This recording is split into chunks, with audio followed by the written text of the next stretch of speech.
Welcome back to Noka Media, your source for Northern Ontario homegrown media content. This is the story of John Ridge, who owns a property in Cache Bay, which is in the West Nipissing area.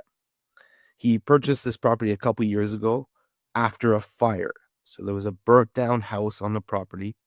He tore down this burnt down house and built himself a tiny home, which the town considers to be a shed. Because they don't approve of the structure, they've been constantly trying to evict him from the property. And they've escalated this very recently to removing the entire water infrastructure from the property.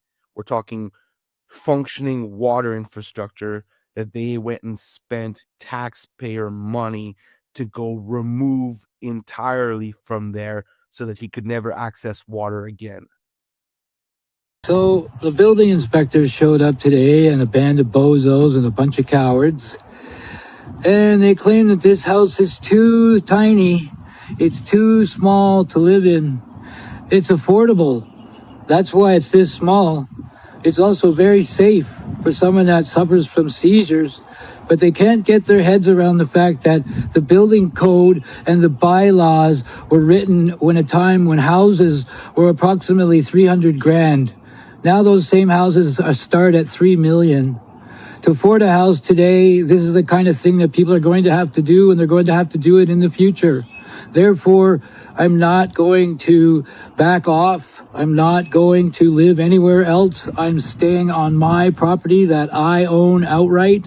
I've never missed a tax bill. I've never polluted the property. I've never hurt anybody in the neighborhood. And all of my neighbors seem to be behind me on this. So I would appreciate anyone else out there who feels that being evicted from your own property based on some old bylaws and old building codes, and it's only about the size of the building, the square footage. All I've done is added 15 feet of drain pipe to an existing drain from a burned down house that would be too large for me to live in. Someone who's suffering from seizures, stairs are a problem. Just these 2 or 3 stairs right here can be a problem. Getting up in the morning is a problem. I often am off balance, so therefore everything in this house is within arm's length for my safety. I haven't been in the hospital in over 4 years based on seizures, and I haven't had a seizure since I started this project. We're on a brain recovery project where I took down the old house piece by piece, and then in the detail work I have problems with patience and anger, and therefore trying to do electricity and plumbing inside here was a challenge, and I have to go back to taking down the old house in order to make that happen. And therefore my brain was full constantly, and I haven't had a seizure since. And I know that if I sat at home and watched TV, which is what they're sort of encouraging me to do here, I was also encouraged I could go on disability pension and also go back to the hospital and spend lots of money there, when in fact they really don't know anything about what's happening with me. I'm the one who knows the most. This is the answer next to my super bike here, which creates, going on this particular motorcycle at 200 miles an hour, creates endorphins and adrenalines that you can't buy. And these are the best things for you.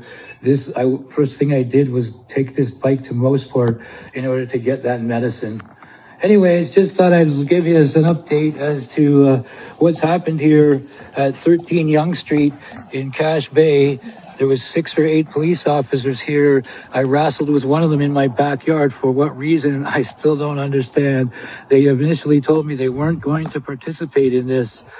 I've now made a Freedom of Information request to the police to get the video of me being attacked by that officer who told me that he wouldn't do it. Hopefully I'll be able to get the video of them telling me that they weren't going to get involved in this in the interview I had with them a few months ago.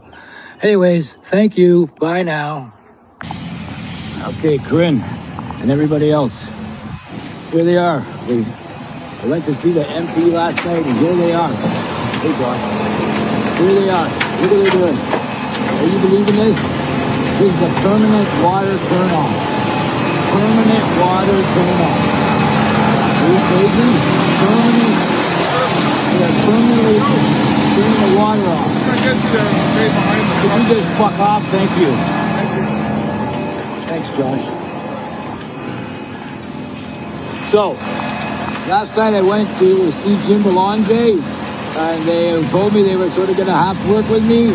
I don't know who is the person who, well, I know who has authorized this.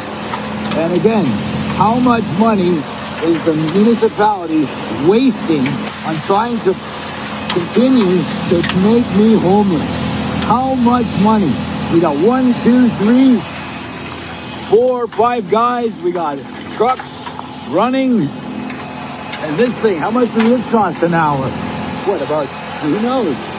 I have no idea. Anybody that knows anything about back trucks, you can please let us know how much this costs. What in the hell are they doing? They're turning the water off so that I can't turn it on myself. Now look, he's phoning the cops or somebody. Absolute insanity.